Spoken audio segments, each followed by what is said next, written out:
ससुराल की पहली रसोई में गांव वर्सेस शहरी बहू का पहनावा। छोटी सी उम्र से सिर्फ अपने पिता का प्यार पाकर बड़े शहर में पढ़ी लिखी रिया के पिता कृष्ण मोहन आज रिया को अपने पास बुलाते हैं।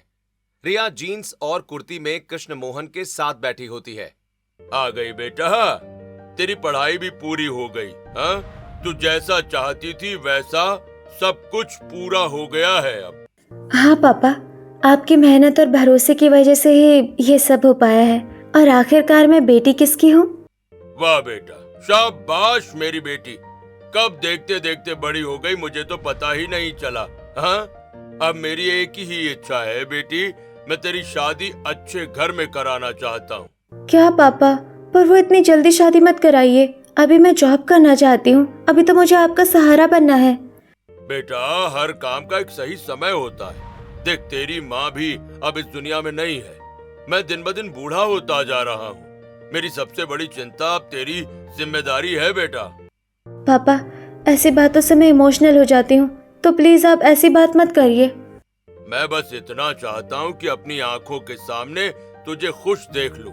अगर आपकी यही खुशी है तो मैं शादी के लिए तैयार हूँ। सच कह रही है बेटी? मुझे तो यकीन ही नहीं हो रहा। हाँ पापा, लेकिन मेरी एक शर्त है। हाँ, आखिर कैसी शर्त बेटा? मुझे एक लड़का पसंद है। मैं चाहती हूँ कि आप पहले उससे मिल लें। कौन है वो जिसे मेरी बेटी पसंद करती है? जब मैं शहर में पढ़ाई कर रही थी तब वो भी मेरे कॉलेज में पढ़ता था। संयोग से वो भी हमारे ही शहर का है। आते जाते हमारी दोस्ती हो गई। फिर एक दिन उसने मुझे शादी के लिए प्रपोज किया। मुझे भी वो अच्छा लगा, लेकिन मैंने साफ कह दिया है कि पहले मेरे पापा की मंजूरी होगी तभी मैं शादी करूंगी। यही संस्कार देखकर मुझे तुझ पर गर्व होता है बेटा। उसने भी मेरी बात खुशी खुशी मान ली। ठीक है बेटा, अगर वो लड़का तेरी पसंद है तो मैं उससे जरूर मिलूंगा। अगर मुझे भी वो अच्छा लगा तो ये रिश्ता मुझे मंजूर होगा। ठीक? रिया अपने कमरे में आते ही दिवाकर को कॉल करती है और उससे कहती है, दिवाकर, पापा तुमसे मिलने के लिए मान गए हैं। क्या तुम कल हमारे घर आ सकते हो? सच? अरे ये तो बहुत अच्छी बात है। हाँ, मैं कल जरूर आऊंगा। थोड़ा संभल कर बात करना, पापा तुमसे बहुत सारे सवाल पूछने वाले हैं। जितने सवाल पूछने हैं पूछने दो। मुझे अपने होने वाले ससुर जी को जवाब देने में कोई परेशानी नहीं है यार। अभी से होने वाले ससुर जी मत बोलो, पहले उन्हें पसंद तो आ जाओ। तुमने पसंद किया है तो कोशिश करूंगा कि तुम्हारे पापा भी मुझे पसंद कर ले। अगले दिन दिवाकर रिया के घर आता है और फिर रिया दिवाकर को अपने पापा से मिलवाती है। पापा, यही है दिवाकर, जिसके बारे में मैंने आपको बताया था। नमस्ते अंकल जी। नमस्ते बेटा, आओ बैठो। रिया ने तुम्हारे बारे में बताया है, लेकिन मैं तुम्हारे मुंह से भी कुछ जानना चाहता हूँ। जी अंकल जी, आप जो पूछना चाहें पूछ सकते हैं। बेटा, आजकल क्या कर रहे हो? पढ़ाई तो पूरी हो गई है ना? जी, पढ़ाई पूरी हो चुकी है और अब मैं अपने काम पर ध्यान दे रहा हूँ। और परिवार में कौन कौन है बेटा आपके? मेरी दादी गंगा देवी, पापा ब्रजेश, माँ कमलावती, बड़े भाई कार्तिक, बड़ी भाभी नेहा और छोटी बहन पायल हैं। अच्छा, संयुक्त परिवार है तुम्हारा? जी, हम सब एक साथ रहते हैं। हमारे घर में आज भी बड़े बुजुर्गों की बात और पुराने रीति रिवाजों का बहुत सम्मान किया जाता है। भाई ये सुनकर बहुत अच्छा लगा बेटा। मैं भी अपनी बेटी के लिए ऐसा ही परिवार चाहता हूँ जहाँ रिश्तों और संस्कारों की अहमियत हो। अंकल जी, आप एक बार हमारे घर आइए और मम्मी पापा से मिलकर खुद सब देख लीजिए। जरूर बेटा, मैं उनसे मिलना चाहूंगा। अंकल जी, मेरी एक इच्छा है, आप मेरे घर सीधे रिया का रिश्ता लेकर आइए। मैं चाहता हूँ कि हमारे रिश्ते की बात सबसे पहले आपके और मेरे मम्मी पापा के बीच हो। ठीक है बेटा, आने वाले संडे को मैं रिया को लेकर तुम्हारे घर आऊंगा। संडे के दिन कृष्ण मोहन रिया के साथ दिवाकर के घर पहुंचते हैं। रिया ने स्टाइलिश कपड़े पहने होते हैं। ब्रजेश और कमलावती दोनों का स्वागत करते हैं। नेहा लाल साड़ी और सिर पर हल्का पल्लू रखकर चाय नाश्ता लेकर आती है। आइए आइए कृष्ण मोहन जी, दिवाकर ने बताया था कि आप आज हमसे मिलने आने वाले हैं। जी, मिलने के साथ साथ एक रिश्ता भी लेकर आया हूँ। रिश्ता? किसका रिश्ता? जी, अपनी बेटी रिया के लिए आपके बेटे दिवाकर का हाथ मांगने आया हूँ। अरे वाह, ये तो आपने बहुत अच्छी बात कही। बेटी रिया, जरा इधर मेरे पास आकर बैठो तो। रिया मुस्कुराकर कमलावती के पास बैठती है। कमलावती रिया से कुछ देर बातचीत करती हैं और ब्रजेश कृष्ण मोहन से परिवार और रिश्ते की बातें करते हैं। बेटे, तुम्हारी पढ़ाई पूरी हो गई है? जी आंटी जी, अभी कुछ समय पहले ही पढ़ाई पूरी करके शहर से वापस आई हूँ। बहुत अच्छी बात है। आज के समय में बेटियों का पढ़ा लिखा होना बहुत जरूरी है। माँ जी, मुझे तो रिया बहुत प्यारी लगी, सच में। मुझे भी। अगर रिश्ता पक्का हुआ तो घर में मुझे एक और भाभी मिल जाएगी। भाई, हमें भी बेटी पसंद है और कृष्ण मोहन जी का परिवार भी हमारी तरफ से इस रिश्ते के लिए हाँ है। हमारी तरफ से भी कोई आपत्ति नहीं है। हमें रिया अपने घर की बहू के रूप में पसंद है। फिर मेरी तरफ से भी ये रिश्ता पक्का समझिए। दोनों परिवारों की सहमति से रिश्ता तय हो जाता है। पंडित जी शुभ मुहूर्त निकालते हैं। तय तारीख पर पूरे रीति रिवाज और धूमधाम से दिवाकर और रिया की शादी संपन्न हो जाती है। अगली सुबह नेहा सबसे पहले उठकर पूरे घर की साफ सफाई करती है, भगवान की पूजा अर्चना कर भोग लगाती है, फिर रसोई में पूरे परिवार के लिए नाश्ता बनाती है। तभी कमलावती, क्या बात है नेहा, आज छोटी बहू अभी तक अपनी पहली रसोई के लिए तैयार नहीं हुई? माँ जी, आज इनका पहला दिन है, शायद तैयार हो रही होंगी। उसी समय रिया अपने कमरे से नीचे उतरती है। वो घुटनों तक के शॉर्ट्स, टी शर्ट, बिखरे हुए बालों का ढीला सा जूड़ा और घर की चप्पल पहने हॉल में आती है। सोफे पर बैठे ब्रजेश, कमलावती और गंगा देवी की नजर जैसे ही रिया पर पड़ती है, सब उसे देखने लगते हैं। नई नई बहू और ऐसे कपड़ों में सबके सामने आ गई। आजकल के बच्चों की पसंद भी समझ नहीं आती। कमला, लगता है बहू को हमारे घर के रीति रिवाजों का अभी कोई अंदाजा नहीं है। धीरे धीरे सब समझाना पड़ेगा। रिया के पहनावे को देखकर कमलावती नाखुश हो जाती हैं। ब्रजेश भी असहज नजर से उसे देखते हैं। रिया अनजान सी रसोई की ओर बढ़ जाती है। रिया, तुमने एक कपड़े नहीं बदले? क्यों दीदी, क्या हुआ? पापा हॉल में बैठे थे, उन्होंने तुम्हें देखा होगा। आज तुम्हारी पहली रसोई भी है। लेकिन दीदी, मेरे इन कपड़ों में क्या बुराई है? बुराई नहीं है रिया, बस हमारे घर का तरीका थोड़ा अलग है। नई बहू पहली रसोई में पारंपरिक कपड़े पहनती है। रिया नेहा को ऊपर से नीचे तक देखती है। दीदी, आपकी शादी को 1 साल से ज्यादा हो गया है, आप आज भी बिल्कुल नई दुल्हन की तरह रहती हैं। हाँ रिया, हमारे घर में यही परंपरा है, बचपन से यही देखा है, इसलिए मुझे इसकी आदत है। लेकिन इसका मतलब ये नहीं कि तुम्हें बदलने की जल्दी है। धीरे धीरे सब सीख जाओगी। उसी समय कमलावती रसोई में आ जाती हैं। रिया, हमारे घर में कमरे के बाहर ऐसे कपड़े नहीं पहने जाते। घर में बड़े बुजुर्ग हैं, उनका लिहाज भी जरूरी होता है। माँ जी, मैं तो हमेशा ऐसे ही कपड़े पहनती आई हूँ। इन्हीं में मुझे सबसे ज्यादा आराम मिलता है। रसोई का काम भी मैं आराम से कर पाऊंगी। आराम अपनी जगह है बेटा, लेकिन हर घर के अपने तौर तरीके भी होते हैं। कमरे में तुम जैसे चाहो वैसे रहो, लेकिन पूरे परिवार के बीच थोड़ा घर की परंपरा का भी ध्यान रखना चाहिए। शायद यहाँ की आदतें मेरी आदतों से बिल्कुल अलग है। मुझे पहले इसे समझना होगा। रिया टी शर्ट और घुटनों तक के शॉर्ट्स पहने रसोई में पहली रसोई की तैयारी करती है। कमलावती मुंह बनाते हुए रसोई से बाहर चली जाती हैं। रिया pasta, pizza, noodles, bread cutlet और कई तरह के मॉडर्न नाश्ते बनाकर डाइनिंग टेबल पर सजा देती है। नेहा चुपचाप हर डिश में हल्का देसी घी, गार्लिक, हरी मिर्च और हल्का देसी तड़का लगाकर सबकी प्लेट में परोस देती है। अरे राम, ये कैसी पहली रसोई है? हमारे घर में तो ऐसा नाश्ता कभी नहीं बना। ये कौन कौन सी चीजें बना दी छोटी बहू ने? अरे बहू, हमारे जमाने में तो पहली रसोई में हलवा, पूरी या खीर बनती थी। ये पास्ता नूडल्स भी अब पहली रसोई का हिस्सा हो गए क्या? दादी जी, पहले सब लोग हाथ धोकर बैठिए, एक बार चखिए, फिर बताइए कैसा बना है। हाँ पापा, पहले स्वाद तो देख लेते हैं। अरे बिल्कुल, बिना चखे फैसला नहीं करना चाहिए। भाभी, मैंने तो पहली बार घर में ऐसा नाश्ता देखा है।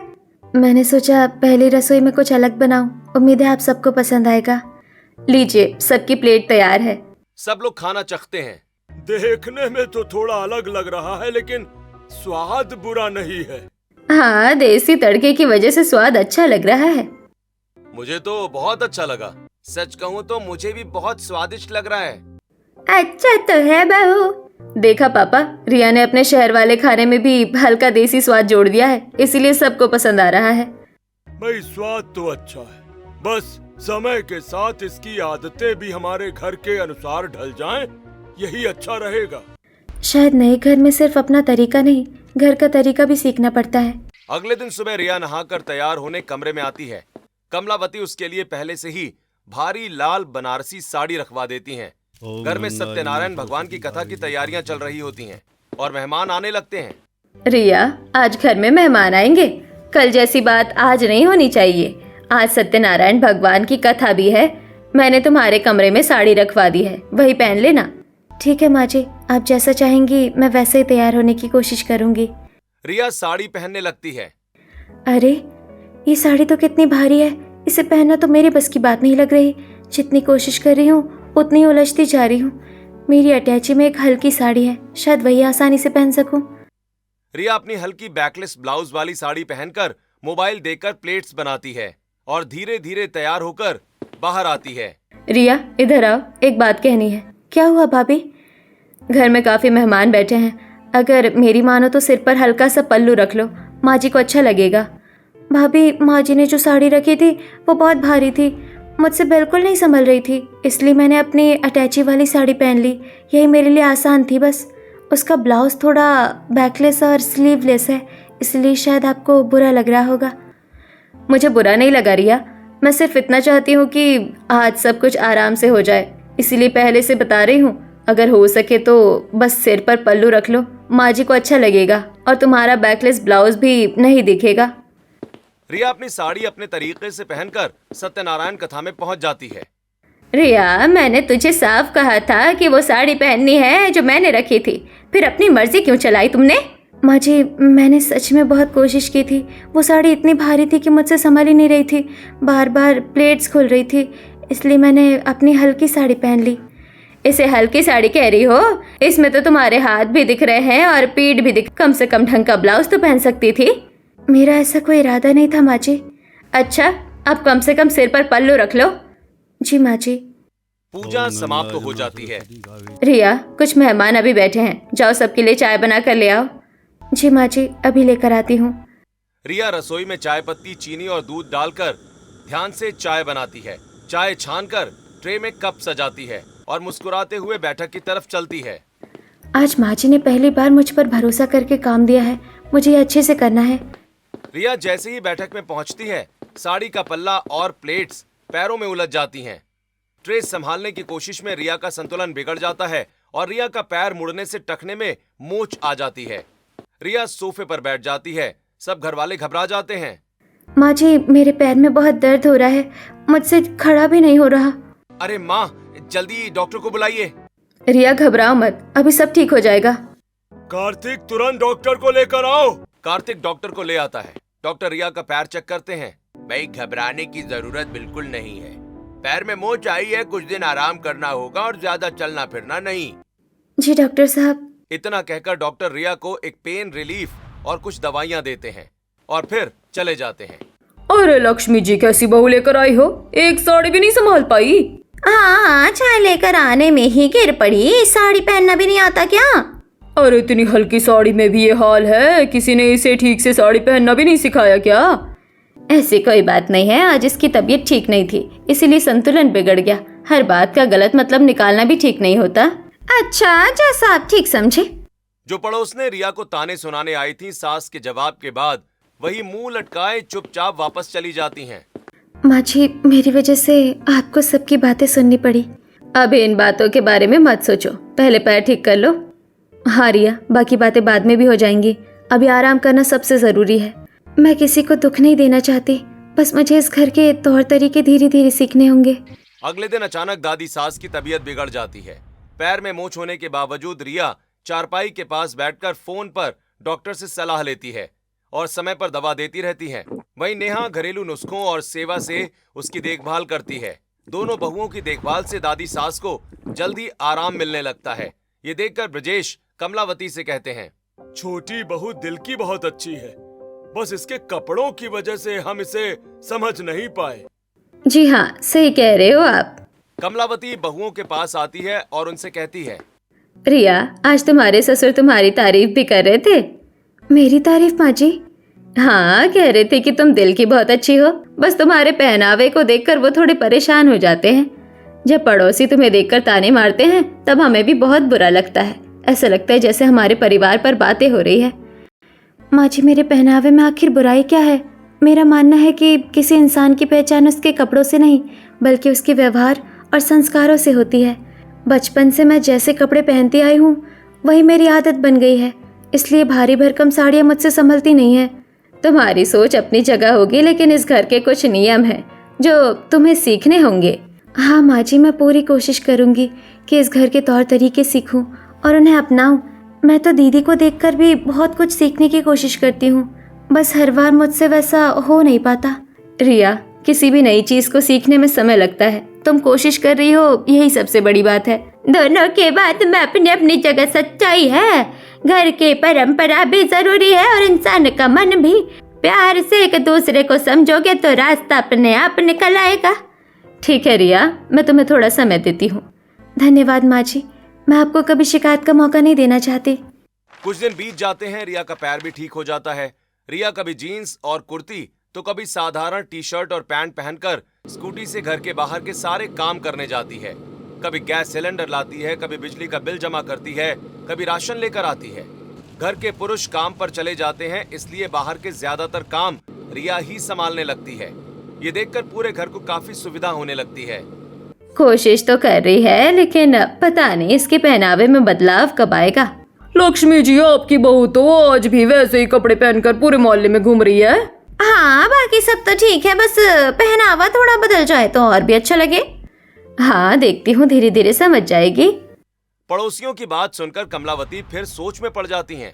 घर लौटकर भी वही बातें उनके मन में घूमती रहती हैं। माँ, आज रिया गैस सिलेंडर भी ले आई और बिजली का बिल भी भर दिया। हाँ माँ, अब बाहर के छोटे छोटे कामों की बिल्कुल चिंता नहीं रहती। रिया की वजह से घर का आधा काम आसान हो गया है।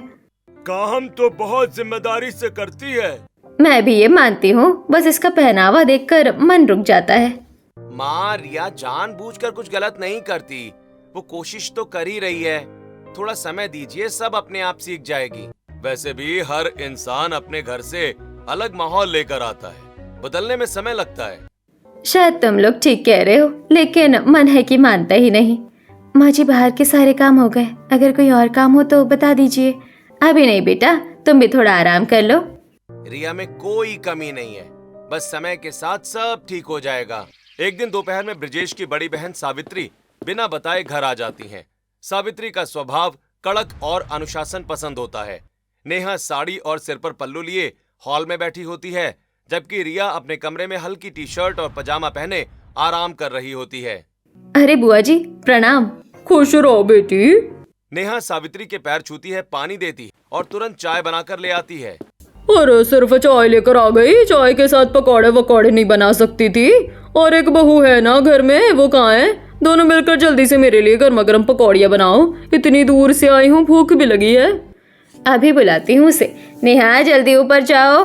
रिया को समझा देना कि बुआ जी बहुत सख्त स्वभाव की है और तुम खुद उसे साड़ी पहनाकर नीचे लेकर आना। जी माँ जी। नेहा कमरे में जाती है, रिया की अलमारी से हल्की साड़ी निकालती है और रिया को पहनने में मदद करती है। रिया, बुआ जी बहुत कड़क स्वभाव की हैं, उनके सामने थोड़ा संभल कर बात करना। अगर वो कुछ कह भी दे तो उनकी बात का बुरा मत मानना। ठीक है भाभी, मैं पूरी कोशिश करूंगी। नेहा रिया को साड़ी ठीक से पहनाकर नीचे लेकर आती है। साड़ी संभालने में असहज होने की वजह से रिया चुपचाप सोफे पर बैठ जाती है। अरे आकर सीधे बैठ गई। पहले बड़ों के पैर छूकर आशीर्वाद लेना भी नहीं आता? तेरे पापा ने यही सिखाया क्या? रिया को ये बात बुरी लगती है। रिया तुरंत उठकर सावित्री के पैर छूती है और फिर वापस बैठ जाती है। खुश रहो। कुछ देर के बाद रिया के सिर से पल्लू फिसलकर नीचे आ जाता है। रिया घबराहट में उसे दोबारा सिर पर नहीं रख पाती। तुझे जरा भी लिहाज नहीं है क्या? तेरे ससुर बैठे हैं, तेरी सास बैठी है और मैं पहली बार तेरे घर आई हूँ, इतना भी ध्यान नहीं रख सकती? तेरे पापा ने तुझे बड़ों का सम्मान करना नहीं सिखाया क्या? दूसरी बार अपने पिता के बारे में सुनकर रिया का चेहरा उतर जाता है। रिया बिना कुछ कहे चुपचाप सिर पर पल्लू रख लेती है। जी बुआ जी। अब जाओ मेरे लिए गरम गरम पकौड़ियाँ बनाकर लाओ। जी बुआ जी। दोनों बहुएं मिलकर रसोई में जल्दी जल्दी पकौड़े बनाने लगती हैं। तभी अचानक गैस सिलेंडर खत्म हो जाता है। घर के सभी पुरुष बाहर गए होते हैं। दीदी, गैस तो खत्म हो गई। अरे अभी तो आधी पकौड़ियाँ भी नहीं बनी है।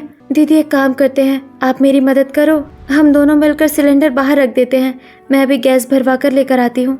ठीक है, लेकिन ध्यान रखना बुआ जी की नज़र तुम पर नहीं पड़नी चाहिए, नहीं तो वो बहुत नाराज़ हो जाएंगी। दीदी इस साड़ी में मुझसे स्कूटी नहीं चल पाएगी।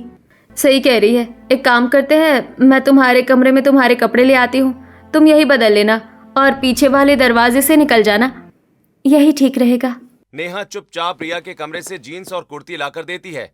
रिया रसोई का दरवाजा बंद करके कपड़े बदलती है और पीछे के रास्ते से स्कूटी लेकर सिलेंडर भरवाने निकल जाती है। बस भगवान करे रिया जल्दी वापस आ जाए। अरे बहू, पकौड़ियाँ तैयार हुई कि नहीं? बुआ जी जितनी बन गई थी, पहले आप वही गरम गरम खा लीजिए। अच्छा ले आओ। नेहा पहले से बनी हुई पकौड़ियाँ सावित्री को परोस देती है। बाकी घर वाले इंतजार करते हैं। गैस सिलेंडर खत्म हो गया है, रिया नया सिलेंडर भरवाने गई है, आते ही बाकी पकौड़ियाँ भी बन जाएंगी। कोई बात नहीं, इंतजार कर लेते हैं। ठीक है, गरम गरम बनेंगी तो और अच्छी लगेंगी। रिया जीन्स और कुर्ती पहनकर भरा हुआ गैस सिलेंडर स्कूटी से लेकर घर लौटती है। रिया सिलेंडर को दरवाजे के अंदर रखकर धीरे धीरे सरकाते हुए रसोई की तरफ ले जाती है। बाहर खड़ी कुछ पड़ोसनें ये सब देख रही होती हैं। उनकी बातें हॉल तक साफ सुनाई देती हैं। सावित्री भी दरवाजे की तरफ मुड़कर देखने लगती है। और देखो, बहू से ही गैस सिलेंडर उठवाया जा रहा है। और देखो इसके कपड़े, जैसे घर की बहू नहीं किसी काम से बाहर निकली हो। बहू को घर के तौर तरीके सिखाने चाहिए, सारा बाहर का काम भी उसी से करवा रहे हैं। सावित्री बाहर की बातें सुन लेती है। सावित्री की नजर रिया पर पड़ती है, जो सिलेंडर रसोई की तरफ सरका रही होती है। हे भगवान, ये क्या देख रही हूँ मैं? अभी तो साड़ी पहनकर मेरे सामने बैठी थी और अब जीन्स कुर्ती पहनकर बाहर से चली आ रही है। न सिर पर पल्लू, न हाथों में चूड़ियाँ। हमारे घर की बेटियां भी ऐसे नहीं रहती। दीदी बात वैसी नहीं है जैसी आप समझ रही हैं। गैस खत्म हो गई थी, घर में कोई पुरुष भी नहीं था, इसलिए सिलेंडर भरवाने इसे ही जाना पड़ा। इसकी माँ बचपन में ही गुजर गई थी, इसकी परवरिश इसके पापा ने की है। फिर ये कई साल शहर में पढ़ाई भी करती रही है। बाहर पढ़ाई की है तो अच्छी बात है, लेकिन घर के तौर तरीके भी तो सीखने चाहिए। कब तक ये अपने पुराने ढंग से रहेगी? आखिर अब ये इस घर की बहू है। दीदी, रिया कोशिश कर रही है, बस इसे थोड़ा समय चाहिए। समय भी तब मिलता है जब सीखने की लगन हो। बुआ जी मैं सच में सीखना चाहती हूँ, बस हर चीज मेरे लिए नई है, इसलिए थोड़ा समय लग रहा है। बुआ जी रिया रोज रोज नई बातें सीख रही है, मैं भी जितना हो सके इसकी मदद करती हूँ। मुझे पूरा विश्वास है कि धीरे धीरे ये हमारे घर के सारे तौर तरीके सीख जाएगी। अच्छा, फिर मैं अभी देखूंगी कि तुम्हारी मेहनत कितना रंग लाती है। रिया चुपचाप सिलेंडर लगाकर रसोई में वापस पकौड़ियाँ बनाने लगती है। नेहा भी रिया के साथ खड़ी होकर मुस्कुराते हुए उसकी मदद करने लगती है। शाम तक सावित्री घर में रुकती है। नेहा गर्मा गर्म खाना बनाकर सभी को खिलाती है। रात होने पर सावित्री अपने घर लौटने की तैयारी करती है। अच्छा, मैं चलती हूँ, लेकिन एक बात याद रखना, बहू को घर के तौर तरीके जरूर सिखाना, नहीं तो लोग बातें बनाते देर नहीं लगाएंगे। जी दीदी, ध्यान रखूंगी। प्रणाम बुआ जी। खुश रहो। सावित्री चली जाती है। सभी घर के अंदर आ जाते हैं। देखा रिया, ये सिर्फ आज की बात नहीं है, घर की बहू होने के नाते कुछ परंपराएं भी निभानी पड़ती है। जी माँ जी, मैं पूरी कोशिश करूंगी कि धीरे धीरे सब सीख जाऊं। मैं नहीं चाहती कि मेरी वजह से आपको कभी किसी की बात सुननी पड़े। कुछ दिन बाद रिया दुपट्टे के साथ रहना शुरू कर देती है। अपने तरीके को छोड़े बिना वो घर की परंपराओं का सम्मान करने की कोशिश करती है। नेहा को भी स्कूटी चलाना और फोन पर नई चीजें सिखाने लगती है। दीदी आज से आपको स्कूटी चलाना सिखाऊंगी। अरे मैं कैसे चला पाऊंगी? धीरे धीरे सीख जाएंगी। जैसे मैं यहाँ की बातें सीख रही हूँ वैसे ही आप भी ये सीख जाएंगी। कुछ दिनों में नेहा स्कूटी चलाना सीख जाती है। एक दिन रिया नेहा को मोबाइल में वीडियो दिखाती है। दीदी अगर कभी कोई नई रेसिपी सीखनी हो तो यहाँ देख लिया करो, इसमें इतनी सारी चीजें मिल जाती है। हाँ, और जब आप इतनी अच्छी देसी डिश बनाते हैं तो उनके छोटे छोटे वीडियोस भी डालिए। उससे क्या होगा, लोगों को आपकी रेसिपी पसंद आएगी, घर बैठे लोग आपको जानेंगे और कमाई भी हो सकती है। अच्छा, फिर आज से कोशिश करती हूँ। नेहा रिया की मदद से रसोई के छोटे छोटे वीडियो बनाकर डालना शुरू करती है। धीरे धीरे वीडियो लोगों को पसंद आने लगते हैं। नेहा के लाखों व्यूज आने लगते हैं और घर बैठे कमाई भी शुरू हो जाती है। नेहा, तुम्हारे वीडियो तो लोगों को बहुत पसंद आ रहे हैं। ये सब रिया के आइडिया की वजह से हुआ है भैया। अगर रिया मुझे ये सब नहीं सिखाती तो मैं कभी हिम्मत ही नहीं करती। माँ देखा, इंसान की अच्छाई सिर्फ उसके कपड़ों से नहीं होती। रिया ने अपने हुनर से पूरे घर का भला किया है। और रिया खुद भी हमारे घर के तौर तरीके सीखने की पूरी कोशिश भी कर रही है। मैं मानती हूँ कि रिया बहुत गुणी है, लेकिन बेटा हमारे लिए देसी रहन सहन, बड़ों का सम्मान और घर की परंपराएं भी उतनी ही जरूरी है। माँ जी, मैं वादा करती हूँ कि मैं सीखना कभी नहीं छोड़ूंगी, और आप भी मुझे सिखाना कभी मत छोड़िए। अगले दिन रिया रसोई में अपने शहर की एक मशहूर नॉनवेज डिश बनाने लगती है। मसालों की तेज खुशबू पूरे घर में फैल जाती है। घर के बाकी सदस्य हॉल में बैठे होते हैं। जैसे ही खुशबू उन तक पहुंचती है, सभी हैरानी से रसोई की तरफ देखने लगते हैं। अरे ये कैसी गंध आ रही है? भाई हमारे घर में तो ऐसी खुशबू कभी नहीं आई। रिया, तुम क्या बना रही हो? दीदी, ये मेरे शहर की एक बहुत मशहूर डिश है। बहुत हेल्दी और स्वादिष्ट होती है। इसमें प्रोटीन भी बहुत होता है। मैंने सोचा आज आप सबको कुछ नया खिलाऊं। क्या ये नॉनवेज है? जी माँ जी, मैंने सोचा पहले आपको बताऊंगी, फिर सबको चखाऊंगी। रिया, हमारे घर में मांसाहार नहीं बनता। हम लोग वर्षों से शाकाहारी हैं। माँ जी, मुझे सच में ये बात नहीं पता थी। मेरे मन में किसी की भावना आहत करने का इरादा नहीं था। मैं समझ रही थी कि तुम धीरे धीरे हमारे घर के तौर तरीके सीख रही हो, लेकिन ये क्या कर दिया? माँ जी, एक बार मेरी बात सुन लीजिए। नहीं बेटा, बात खाने की नहीं है, बात हमारे घर की परंपरा और विश्वास की है। मुझे माफ़ कर दीजिए माँ जी। अगर मुझे पहले पता होता कि हमारे घर में ये बिल्कुल नहीं बनता तो मैं कभी नहीं बनाती। इसे मेरे सामने से हटा दो, मैं ये नहीं खाऊंगी। रिया, कोई बात नहीं, तुम्हें ये नियम नहीं पता था, अब पता चल गया है। देखिए, रिया ने जानबूझकर ऐसा नहीं किया, बस घर की ये परंपरा इसे मालूम नहीं थी। आगे से मैं घर की हर परंपरा का ध्यान रखूंगी माँ जी। ऐसी गलती दोबारा नहीं होगी। रिया उदास मन से रसोई का सारा सामान समेट रही होती है। उसी समय कृष्ण मोहन बिना बताए बेटी से मिलने घर आ जाते हैं। घर का माहौल देखकर कृष्ण मोहन समझ जाते हैं कि रिया मन से परेशान है। नमस्ते समधी जी, कैसे हैं आप? अरे ठीक है समधी जी, आओ आओ बैठो। आप आइए, बैठिए ना। रिया, मुझे तुमसे अकेले में कुछ बात करनी है बेटा। कृष्ण मोहन रिया को उसके कमरे में ले जाकर अकेले में बात करते हैं। कमरे के बाहर कमलावती और ब्रजेश अनजाने में उनकी बात सुन लेते हैं। बेटा, क्या बात है? मुझे लग रहा है कि तू अंदर ही अंदर बहुत परेशान है। नहीं पापा, ऐसी कोई बात नहीं है, मैं बिल्कुल ठीक हूँ। बेटा, ये मत सोचना कि तेरी माँ इस दुनिया में नहीं है इसलिए तेरा पिता तुझे अकेला छोड़ देगा। अगर तुझे यहाँ किसी भी तरह की तकलीफ है तो खुलकर बता। तू मेरे लिए कभी बोझ नहीं थी, न कभी होगी। तू मेरा गुरूर है। पापा, सच कह रही हूँ, ऐसी कोई बात नहीं है। देख, अगर तुझे यहाँ कोई परेशानी है तो मैं आज भी तुझे अपने साथ ले जाने के लिए तैयार हूँ। पापा, अगर आप कभी मुझे डांटते थे तो क्या मैं आपको छोड़कर चली जाती थी? नहीं बेटा। जैसे आप मेरे पापा हैं, वैसे ही पापा मेरे ससुर जी भी हैं। अगर मेरी माँ आज होती तो शायद बिल्कुल माँ जी जैसी ही होती। दीदी मेरा कितना साथ देती है। पूरा परिवार मेरा बुरा नहीं है पापा, बस मैं उनके तौर तरीके से अलग माहौल में बड़ी हुई हूँ। मैं हर दिन कोशिश करती हूँ कि उनके घर के रीति रिवाज सीखूं। मोबाइल पर देखकर सीखती हूँ, दीदी से सीखती हूँ, माँ जी को देखकर सीखती हूँ। मैं बस इतना चाहती हूँ कि एक दिन माँ जी और पापा गर्व से कहें कि रिया हमारी अच्छी बहू है। कमरे के बाहर खड़े कमलावती और ब्रजेश ये सारी बातें सुन लेते हैं। दोनों की आंखें नम हो जाती हैं। दोनों को एहसास होता है कि रिया हर दिन खुद को बदलने की कोशिश कर रही थी, लेकिन उन्होंने उसकी कोशिशों को समझने में देर कर दी। ब्रजेश जी, गलती हमारी थी।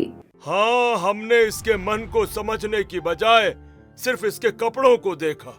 कमलावती और ब्रजेश कमरे के अंदर आते हैं। बेटा हमें माफ कर दो। माँ जी, हमने नहीं समझा कि तू बिना माँ के बड़ी हुई है बेटा, और तेरी परवरिश अलग माहौल में हुई है। आज के समय में माँ बाप के साथ रहकर भी कई बच्चे संस्कार नहीं सीख पाते, लेकिन तू तो हर दिन खुद को बदलने की कोशिश कर रही थी, सिर्फ इसलिए कि हम खुश रहे। हमने तेरे कपड़ों को देखकर फैसला किया, तेरे दिल को नहीं देखा बेटा। आज से हम भी तुझे समझने की कोशिश करेंगे, जैसे तू हमें समझने की कोशिश कर रही है। माँ जी, पापा, मुझे आप सबसे कोई शिकायत नहीं है। मैं बस इस घर का हिस्सा बनना चाहती हूँ। अब मुझे पूरा यकीन हो गया है कि मेरी बेटी सही घर में आई है। आज ऐसा लग रहा है कि हमारा परिवार सच में एक हो गया है। रिश्ते तब खूबसूरत बनते हैं जब दोनों तरफ से एक दूसरे को समझने की कोशिश हो। कमलावती प्यार से रिया को गले लगा लेती हैं। पूरा परिवार मुस्कुराते हुए एक साथ खड़ा हो जाता है। रिया भी अपने परिवार को अपनाने और परिवार भी रिया की भावनाओं को समझने का वादा करता है। इसी अपनापन और आपसी सम्मान के साथ परिवार की नई शुरुआत होती है। आपके अनुसार किसी इंसान की पहचान उसके कपड़ों से होनी चाहिए या उसके व्यवहार और संस्कारों से? अपनी राय कमेंट में जरूर बताइए।